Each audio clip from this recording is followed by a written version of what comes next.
bom dia para você. Agora são 11 horas e 55 minutos. Muita gente já está almoçando, né? Nós vamos almoçar depois, né, psicóloga? Nós estamos recebendo a psicóloga Carolina Zandonac nos nossos estúdios para a gente retomar os Prosas sobre a Vida, né? Esse programa que vai ao ar pelo rádio, pelo Facebook e depois fica armazenado aí no nosso canal do YouTube, né? Quem quiser recuperar os conteúdos aí, pode procurar lá por Prosa sobre a Vida, Rádio Minuano, que vai ter aí todos os assuntos que a gente já discutiu. Tudo bem contigo, psicóloga? Retornando agora, né? Depois de lua de mel, tudo certo? Olá, bom dia, Alexandra, bom dia às pessoas que nos acompanham pelo rádio e também pelas plataformas digitais. Acho que é bem interessante essa tua pergunta, né? Tu me pergunta, tudo bem? E essa pergunta está muito vinculada ao tema de hoje, que é sobre a felicidade. Exato. Vamos conversar também sobre essa pergunta. O que é essa tal felicidade, né, psicóloga? Para a gente entrar nesse assunto, então, da felicidade, lembrando que quem tiver questionamentos também sobre isso, né, pode nos mandar nos comentários aí do Facebook o que é a felicidade. Não é nosso objetivo, né, Alexandra, sermos categóricas ou detentoras de toda a verdade e definir a felicidade de forma completa, total, mas sim propor algumas reflexões a respeito. Porque a resposta do que é felicidade para cada um é uma resposta que eu não tenho e ninguém tem. A gente desconfia de quem diz que tem, né? Porque a felicidade é algo muito singular. E necessita-se assim, que cada um possa encontrar aquilo que honestamente faz feliz. E isso pode parecer clichê ou muito simples, mas é muito difícil de ser feito na realidade. Porque é algo fácil e simples de ser falado, mas será que a gente é feliz mesmo do nosso modo? Ou a gente passa a vida indo em busca de uma felicidade que a gente vê no outro? Que a gente acha, né, que é certa, mas que... E nos buscando as coisas ou os momentos que a gente deseja, mas porque vê no outro. Porque vê no colega de trabalho, porque vê nos amigos, porque vê na rede social e que imagina que aquilo também vai nos fazer feliz. Mas será que aquilo é o meu modo de ser feliz? É isto que eu desejo para mim, isso que vai me trazer felicidade, porque a gente vive também em uma cultura em que muito se associa a felicidade a bens de consumo, por exemplo. Se eu adquirir tal coisa, eu vou ser feliz, né? Por exemplo, se eu comprar uma casa, eu vou ser feliz. É uma ideia, né? Que depois da minha casa eu vou ser feliz, depois da minha faculdade eu vou ser feliz, depois que eu tiver isso ou aquilo eu vou ser feliz. Vai protelando a felicidade, né? E como se ela tivesse em algo que você pudesse aprender e depois de conquistado vai ser sempre assim. Eu sempre vou me sentir bem, eu sempre vou ser feliz. Só que quando a gente alcança, a gente vai se dando conta da ilusão que é. Porque nós, seres humanos, temos a ilusão de que algo vai preencher o nosso desejo. Que algo vai nos satisfazer plenamente e que depois disso vai estar tudo bem, né? E isso tem a ver também com a tua pergunta. Quando a gente se encontra, a gente pergunta, tudo bem? E a gente responde, tudo, né? Mas tá tudo bem? Será que quando a gente pergunta, a gente quer saber mesmo do outro se tá tudo bem ou a gente pergunta por uma convenção social? E quando a gente responde que tá tudo bem para não pensar se tá tudo bem e se é possível, de fato, numa vida estar tudo bem, né? Porque eu acho que nos momentos da vida aí, em todos os momentos, a gente sempre vai ter alguma coisinha faltando, né? Inclusive ali hoje de manhã nas redes sociais que a vida é essa preencheção e despreencheção aí de buraquinhos que nos faltam, né? É você preencher, mas sempre vai estar faltando alguma coisa, né? E quando a gente consegue tolerar, porque isso são coisas que são muito simples de serem ditas, mas muito difíceis de serem vividas honestamente. Porque o fato é que a vida de todos tem faltas. Sempre vai faltar. Nunca vai estar tudo bem, né? Vai estar tudo bem em algum instante, em algum momento, e depois logo vai faltar de novo. E essa falta que move inclusive o desejo. A gente precisa da falta para que possa desejar ter e mover a roda da vida, fazer as coisas andar, trabalhar, amar, precisa da falta. Mas o fato é que a gente sofre muito por faltar em coisas. E a gente passa a vida toda ou tentando tapar as faltas ou lidando com ela. Eu trouxe para nossa prosa hoje um livro que se chama O Sentido da Vida, que é do Caligares, que é um psicanalista italiano, mas que morou por muitos anos aqui no Brasil. E ele vai contando neste livro, que é um livro que ele escreveu, assim, muito próximo, ele estava doente, sabia que em algum... né, todos nós sabemos que em algum momento nós vamos morrer. Mas ele tinha uma doença em que sabia que iria acontecer muito em breve. E ele fez esse livro, assim, né, o último livro escrito por ele. E uma das questões que ele fala nesse livro é que o pai dele dizia assim, que tem livros que é pra tapar os buracos das prateleiras. Mas que ele gostava mesmo é dos buracos das prateleiras, porque as prateleiras têm buraco. E aí a gente vai entendendo que não é de livro que ele tá falando, que tem coisas na vida que a gente faz que é pra tapar o buraco, mas que no fundo não tapa, não preenche esse buraco, esse vazio, que esse é algo que a gente vai ter que ir lidando toda a nossa vida, e que tem formas de lidar com isto que nos produzem que a vida possa crescer, possa ser melhor, possa ter momentos de prazer, e tem formas muito sofridas de lidar com a falta. E talvez esses buracos da prateleira não sejam tão ruins assim, né? Porque vão nos movendo a buscar mais, né? A acordar de manhã e trabalhar, por exemplo. Exatamente. Né? Exatamente. É para isso que a falta, na melhor das hipóteses, nos serve. Para que a gente possa nos mover.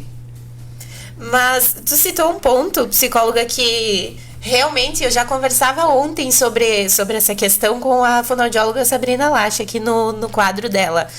As redes sociais, hoje em dia, elas nos trazem uma visão, um mundo que não é real, né? E as pessoas se baseiam muito nisso. Por exemplo, a gente vê grandes blogueiras aí, né? Conquistando coisas, comprando coisas e, nossa, eu estou muito feliz com isso. Quando a gente vê essas coisas, não só nas redes sociais, mas como traduzir isso, o que não é felicidade, sabe? Da onde vem? Se a gente sabe que cada um, né, vai ser particular essa felicidade, o que não é felicidade? Talvez a gente possa pensar, Alexandra, que a felicidade não é algo constante ou imutável. Eu gosto muito do trecho, tem uma música do Vinícius de Moraes que diz assim: tristeza não tem fim, felicidade sim. A felicidade é uma gota de orvalho numa pétala de flor. Isso que é felicidade. É uma gota de orvalho. Ela é um instante, ela é naquele momento. E depois ela vai escorrer e não vai mais ser felicidade, e depois em outro momento vai ser de novo. Mas a felicidade é um instante. São momentos felizes, né? São momentos felizes. E que podem ser produzidas em diferentes momentos da vida. Muitas vezes esta felicidade, ela acontece num momento junto com outro momento triste. Não é completa, não vai ser só felicidade. Alguém em algum momento pode estar feliz por isso, mas triste por aquilo. Pode estar feliz com isso e frustrado com aquele outro aspecto. Né? Ao mesmo tempo. E isso não desfaz nem a felicidade, nem a tristeza, nem as preocupações. É possível ser feliz, mesmo com todas as coisas que acontecem numa vida humana. As tristezas, as desilusões, as frustrações, ainda assim é possível esses momentos de felicidade, mas que alguém precisa reconhecer que são momentos transitórios, parciais, não é uma felicidade plena, total, porque senão se passa a vida atrás desta felicidade ideal, que é um ideal, que é uma ilusão. né? E lidar com isso é muito difícil para o ser humano, porque a gente vive assim como se esses aspectos mais difíceis da vida não deveriam existir. Os medos, os conflitos, as dificuldades, como se isso não fizesse parte. As tristezas, né? As tristezas, como se tivesse, né? Isso não deveria fazer parte. Quando isto é parte. São os altos e baixos da vida, né? Se a linha continuar linear, a gente morreu. Tem que ter altos e baixos, né? É verdade. E nesse sentido, assim, as pessoas muitas vezes buscam caminhos que é para não sofrer, para não sentir, para não doer, né? Ou para apaziguar o sofrimento, e nisso acabam também não sentindo a vida acontecendo. Não é possível a gente não sentir nada. Em muitos momentos da vida, em momentos principalmente de muito entristecimento, de muitas dificuldades, as pessoas gostariam de não sentir nada, de não sentir mais nada, de não querer mais isso, né? Mas enquanto a gente tá vivo, a gente sente coisas. Não é possível não sentir nada. E neste não sentir os afetos bons, mas também esses afetos difíceis. Entender, né? Porque muitas vezes a gente sofre por achar que não pode sofrer ou por não querer sofrer. E se enfrentar com aquela dificuldade, e se enfrentar com as coisas que são parte da vida. Nesse sentido, assim, tem um trecho do livro que traz um exemplo, que é um exemplo muito interessante da gente pensar que, claro, é um exemplo. O Caligares vai falando da importância que se teve quando se foi criado as medicações psicotrópicas para apaziguar o sofrimento, que elas são importantes e em muitos momentos são decisivas, né, para um sujeito, precisa. Mas tem coisas que se a gente deseja sempre apaziguar, isso nos limita de viver. E aqui ele está dizendo que imediatamente começou a chegar nos consultórios alguns pedidos, como, por exemplo, escute, o meu pai está com câncer, vai viver 1 ano no máximo, e eu então gostaria de preventivamente tomar Prozac até ele morrer para não sofrer com a morte dele. E aí o Contardo vai dizer que esta morte de um pai é uma experiência crucial na vida de alguém. Que é crucial para um ser humano viver a perda da geração que o precedeu. Que é uma experiência dolorida, mas que precisa ser vivida para poder elaborar toda uma história que se teve com este pai, do que se é ter tido essa história com esse pai, do que é não ter mais esse pai em presença física. E que não viver isso, desejar apaziguar antes mesmo de ter essa perda, isso vai produzir com que uma pessoa possa não elaborar essa relação e essa perda, que é uma perda da vida, que faz parte enquanto ser humano atravessar. A gente fala muito, né, do período de luto, agora fugindo um pouquinho até do nosso assunto aqui, porque muitas pessoas, elas tentam aplacar essa dor, né? Elas buscam vícios, elas buscam maneiras de negar, de deixar de lado e, né, a tristeza continua ali. É muito mais saudável, eu diria, você entender o momento que está passando, se dar um tempo, né, de sofrer, se dar o luto e entender, compreender, né, curar a ferida primeiro para depois seguir, né? E seguir desde uma outra forma, porque essa é a transformação do luto, né, que a vida possa de fato seguir, embora em que pese a perda. Quando o luto não é possível ser feito, a vida não segue, né? E quando a gente tá falando em luto, é o luto pela perda de um ente querido, mas é o luto, por exemplo, desse ideal de felicidade. A gente precisa elaborar esse luto, porque senão você passa a vida achando que vai encontrar o pote do outro lado do arco-íris. E não vai. E tem essa ideia, né, psicóloga, de que só quando eu atingir tal objetivo é que eu vou ser feliz, e vai se perdendo as felicidades do dia a dia, né? Os pequenos momentos a gente não dá tanta atenção para os momentos bons, para os momentos felizes que a gente tem, porque fica naquele ideal de que lá na frente, quando eu tiver tal coisa, daí sim eu vou estar feliz. E às vezes se chega, né, Alexandra, e às vezes não. Não se chega, exato. E quando se chega, se entende que isso era uma ilusão, que a felicidade é outra coisa. Nós temos um comentário muito interessante do Romário Duarte aqui na nossa live. Bom dia, estou assistindo aqui de Cuiabá, Mato Grosso. Grande abraço para todos os sarandienses. Na minha concepção, para ser feliz é necessário estar em paz consigo mesmo, em paz com seu semelhante, seu próximo e em paz com Deus. É o comentário, então, do Romário Duarte. E estar em paz é uma construção de uma vida. Porque nós, enquanto seres humanos, nós somos seres conflituados. Nós somos seres que brigamos uns com os outros, mas internamente a gente está todo o tempo em briga com a gente mesmo. Porque dentro de nós tem instâncias psíquicas que trabalham, que têm pulsões. Tem a pulsão de morte, que faz uma força enorme no sentido de desligar as coisas que a gente constrói na vida. E ela aparece na desilusão, na desesperança, no ressentimento, aparece nos atos destrutivos que são com o outro, mas são com a gente mesmo, e a pulsão de vida que está o tempo inteiro brigando para conter a pulsão de morte. Então dentro da gente tem o tempo todo uma briga. E poder se conciliar com essas partes e estar em paz de verdade, assim, é uma construção de uma vida.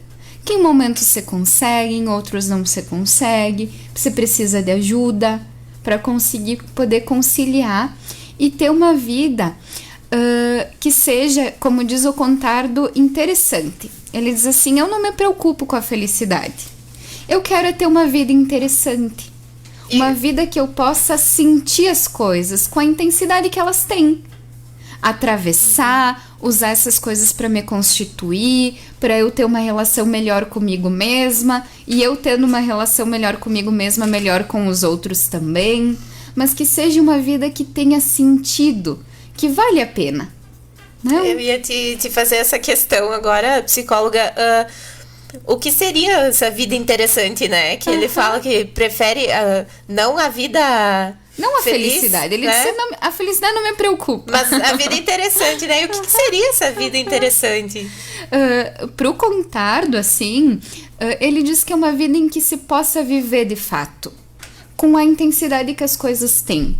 E poder sentir aquilo que está acontecendo consigo mesmo e com, né, as coisas ao nosso redor, com uma honestidade, com verdade, com possibilidade de se enfrentar com a tristeza, com a frustração, mas também com a alegria. Porque se a gente vai apaziguando, daqui a pouco também perde a possibilidade de ser feliz, no caso, assim, de ter momentos de prazer, de satisfação, de desfrutar desses momentos com toda a intensidade que eles têm.